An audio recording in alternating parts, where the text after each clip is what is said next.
Hey everyone, this is the LEGO Imperial Light Cruiser. This set has 1,336 pieces. It has 6 minifigures as shown at the bottom right if you want to include Grogu as a figure, which now they actually call him Grogu instead of the child on the box art, which is pretty cool. It's for ages 10 and up, and it retailing us for $160. Now getting on to the back of the box here, it actually shows a pretty good representation of the ship. It shows the interior, the only interior. We'll get to that later, and some of the little features and other things it has here. And let's get on to what is inside the box next. Guys, I got the box open. I also wanted to mention that my box is slightly, creviced and a little damaged, but not the worst thing in the world. And I'm gonna organize all this stuff for you guys. All right, guys, here it is organized. Quite a lot of bags. You got 2 bags for the, the first set of bags. 1 for 2, 2 for 3, 1 for 4, 1 for 5, 2 for 6, 1 for 7, 1 for 8, and 1 for 9. And then you got your big instruction manual, which is also in a bag, along with your sticker sheet, which is not many stickers for such a big set. All right, now that you guys have seen it all, let's get on to the build process. Here is bag number 1. Here is bag number 2. Here is bag number 3. Here is bag number 4. Here is bag number 5. Here is bag number 6. Here is bag number 7. Here is bag 8. And finally, here is bag 9. And here it is all built. There are the extra pieces right there. Nothing too special besides this printed TIE Fighter piece. Glass, translucent, clear piece. That is actually a pretty cool print to get an extra of. And you also get the extra casual orange Pride piece that you get in LEGO. And it looks amazing. I love this set already. But let's get onto those figures first. Our first figure up here is the Mandalorian in Beskar armor. It's the same we've seen in every single 2021 set with him so far, and he looks incredible. I feel like they really actually overused this figure. They put him in a lot of sets, but luckily, it is an awesome figure. Don't have any gripe with it. It's just the black head. But if anything, it actually makes it better because if you look at it from the back, you don't see that, tan skin color that you would normally see on a regular figure or a named Mandalorian, for example.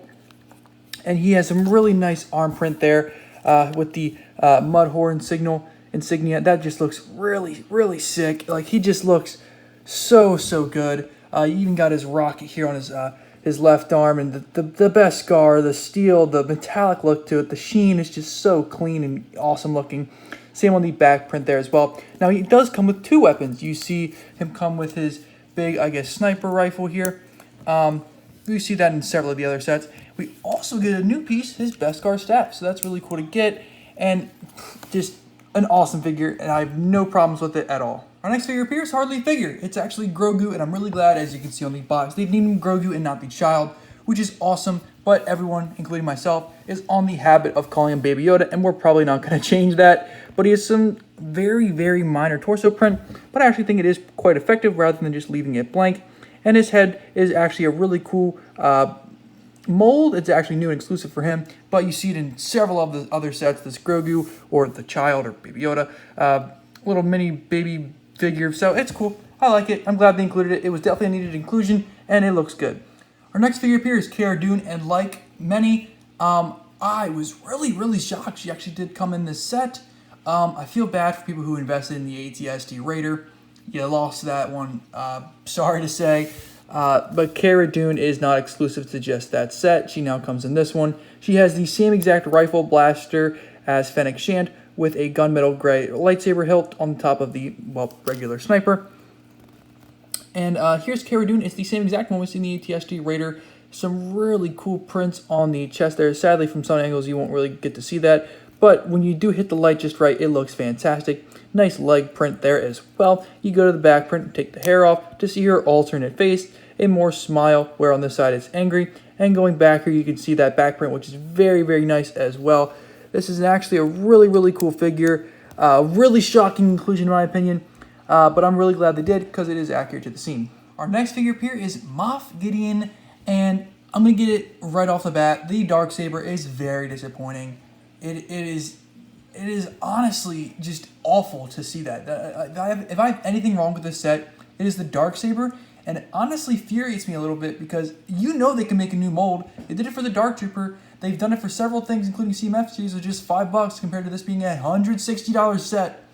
And they've done it before with looking at Ninjago. They've done a very similar blade, and it's so lazy to me that they did this with the Darksaber, and it's very disappointing. But besides the poor Saber, the actual Moff Gideon figure is really good. The torso print looks excellent. No leg print, but honestly, what do you put on there unless it's just wrinkles and stuff like that? And what does that really add? An awesome cape. I love the maroon on the inside and the black on the outside. It is such a really cool contrast, and you see that on the back torso print as well with the maroon and the black. Same on the front as well. And then you got that really cool face here on the front. This is actually my favorite face of his, but he does get a more just kind of stern and normal, casual, resting face there. But I like this one a little bit more. I feel like it fits his character, and it really does look like the actor, I feel. So they did an excellent job on this figure. Just, again, that blade is extremely disappointing. All right, let's get back to the positive stuff. Fennec Shand, amazing figure. She looks incredible. The weapon here, as I said earlier, same as Cara Dune. Sniper rifle with the gunmetal gray lightsaber hilt there. But the figure is incredible. The prints on the torso and the legs flow extremely nicely together with these connecting over. That is so good. And the arm print, they gave her arm print.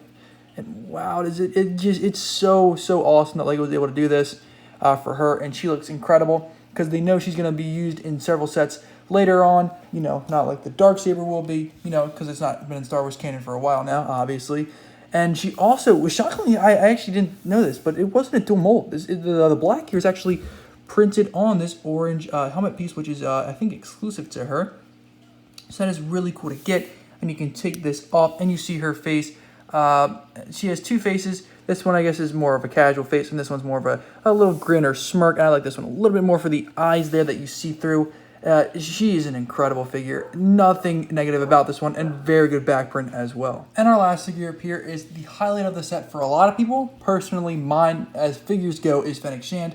But the Dark Trooper is an awesome figure. He uses that same bulk piece that we've actually saw introduced with the Bad Batch shuttle for Wrecker. He uses it here with a black mold and a different print. He has some fine torso print there, which we'll look at later. Taking this off, and some good leg print as well. He comes with a gunmetal gray blaster and an exclusive helmet mold, which looks incredible and super accurate. And let's take this thing off. And taking this off, you can see the torso print better. It's actually the same exact top as this one, more or less. Obviously a little different, but it actually is the same. If you don't like it with the bulk piece and you just want it like this, you can have it like that, and you can put the helmet on like that so you can see what it looks like. I like the bulk piece more, but you can do that if you care to. And he does come with face print, which is really cool. The eyes of the mask are actually not red. The red of the face here is actually what you see through the mask. And getting on to the back here, you can see the back toes printed a bit better as well. And he has back head printing, which is just so unneeded and a great... See, this is what I mean by LEGO going out of their way for stuff like this. But they couldn't do that for the Darksaber. I don't know why. They do it for a bunch of things, but the Darksaber, they just couldn't do it. And that really just bothers me. But getting back to the good, this figure, incredible. Now, people are talking about there should have been more. 100% agree. I think 2. Honestly, just 2 is fine with me, because I know they're going to release a battle pack. So you at least give us a couple Dark Troopers, I think. So I think 2 would have been a good amount. 1 just feels lackluster, and they should have been more. And here is the Imperial Light Cruiser. Now, I don't know where to start with this thing. It looks so good. I guess we'll start here on the side with the greeveling. The greeveling is really clean and done extremely well. You also see on the greeveling this here and this here. These are actually little side turrets, so you can move up and down. They move together, which is pretty sweet. But they obviously both do that. But getting on to the rest of the greeveling, it's so good. Like, it honestly just adds so much to this. Normally you'd see this and be like, oh, another gray ship, whoop-de-doo. But then the detailing on this, and not being a UCS set with this type of greeveling, is just so awesome. You got, I guess, a little side, maybe escape pod here, because remember on the Millennium Falcon, these side pieces are actually escape pods. So maybe not, probably not, but just for imaginative play. And up here is the bridge, and what shocks me the most about this thing is the fact you can do like just one figure and lift the entire thing up. It's so sturdy. It is so sturdy. It's incredible how much technique and stuff goes into the entire backside here. Not just the bridge. Everything from the only interior, which we'll get to later, everything from the backside here. all Technic, and it just, like, look at that. It's just, it's awesome. It's incredible.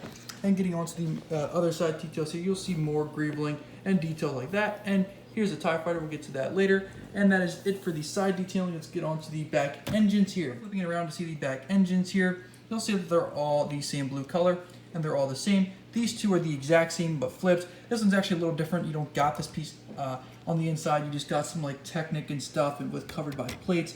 And it actually hides it pretty well, I'd say, so you don't see a lot of that. And you got some nice greebling and texture there. One thing I wanted to add is there's actually gaps in between the engines and the rest of the ship there. They're actually pretty big gaps. Fit my entire finger through there. They're not the worst thing. They're not going to bother me too much, but if you don't like gaps, then that is something to note. And you can climb up here. You can see some of the tile detail here. It's really tiled off really nicely here. This is the thinnest point of the ship, where you can also grab it and lift the entire thing. And then climbing up here, again, really nice and smoothed off. A couple studs showing, and more gaps. You will see a gap. It's the smallest gap in the world, but it is on both sides. It doesn't bother me whatsoever, but if you really are wanting to nitpick it, there you go. And then you can flip it over here to see more of the bridge. And you got the windows here. These are all stickers. I think it is, what, 1, 2, 3, 4, 5 stickers? Yeah, 5 stickers for the windows. I'm not a hater of stickers. I will say these stickers of this set are actually really well spread out. You actually finish the stickers by bag 7. There's 9 bags, and they're really well spread out, so you won't have a lot, and there's very few, as you saw. Going on to the side greebling of this side of the ship, it is the exact same as the other side. It is symmetrical, but I just wanted to show you guys that. And getting on to the top here, we got 2 turrets, symmetrical, these same exact things, 360-degree rotation, and it is really, really clean. I really like how they were built. It's actually a really cool building these twice. It actually really is really cool, and it's fun. The building process of this entire thing was extremely enjoyable. The AT-AT, as much as I love that set, the building process for it was a little stressful with all the Technic, but this one was a really satisfying building process, I will say. Stutchers, we all know how these work. I'm not shooting them out, I'm not losing them or hitting myself with them. And now getting onto here, you can lift this up and you get the interior. And there's a lot of interior into the space. So in this space, you got a couple stickered panels here or whatever. And then up here, you have another spring-loaded shooter, again, for your turrets up top. And you go to the side, you got more stickers, and all stickers on this table here. Oddly enough, with a coffee mug in the middle, I wish they would do like a printed Mandalorian piece. They sort of did that in the Mandalorian Forge. Maybe if you want to switch that out, you could. I'm not going to because I'm a purist and I kind of like to keep my Lego sets the way they're built. But you could if you like to, modify it a little bit. In each of these crates, you got binoculars and a thermal detonator. There's no bothering opening them up yet. I'm sure you know what they look like. And then here, you actually flick this out to shoot a TIE Fighter, which we'll get to right now. So again, you'd come to the side. You'd take one of these TIE Fighters out. There's one on each side, as I showed earlier. And what you do is you then flip this up, like so. You put the TIE Fighter right there, and then you would just flick this and launch it out. My one problem with this is if there is a kid playing with it, in order to use this feature, you actually have to have the top open. I don't like that. I think it should be closed when you're trying to shoot out the TIE Fighter. It looks a lot cleaner, just as displayable and for play. I feel like a kid opening the entire top lid to shoot out this TIE Fighter is a little silly, but you can do it, and hopefully I don't lose it. And I broke it. Alright, well, sick. But that shows you how to do it. And the last thing I want to say about the interior is you can actually fit every single one of your characters in here, but I'll show you a little problem I have with that. Just like that, every single one of your characters can fit. However, if you put a figure too far back, like I have the Dark Trooper right now, it won't shut all the way. It just looks really funky, and you gotta move them up. Sweet spot I found for the Dark Trooper was about, I think, 4 or 5 studs up from the bottom here in order to actually shut the thing without it, with pressing it down all the way and not having it hit a figure's head and knock them out and kill them. And also this is the Dark Trooper, so he's a little bit taller than the other figures, but this is about the sweet spot right here. Now, though there is a lot of space in this interior, it is all you get for interior. There's nothing in front of it, obviously because there's not a lot here, but there's nothing behind it, nothing in the bridge, nothing in the engines, no other detail or interior for the ship. This is it, this is all you get. But it is a lot of interior space, and you can't fit all your characters, so, I mean, you can debate that a little bit. I don't know how the designer would have exactly implemented more interior, without this at least being as sturdy as it is. So, I don't know. I mean, I display it so it doesn't bother me at all. But that is something you might want to note. So all in all, guys, I think the dark saber is very disappointing just being a casual lightsaber. It's not even translucent like the normal lightsabers. It's just like a black hilt or blade. I mean, it's just really boring. And only having one dark trooper is a little disappointing. But everything else about the set is awesome. I mean, yeah, you could maybe pick the interior. Personally, I don't mind it too much because, again, I just display it. But yeah, let me know what you guys think in the comments. If I had to give this a rating, I'm going to say 9.5. Out of 10. It is one of my favorite sets already, and I love it so much. So yeah, here's my channel, and up here is 2 playlists of LEGO videos that you may not have seen yet, so make sure you guys go check those out. Make sure you guys like, comment, and subscribe, and I will see you guys in the next one. Peace out.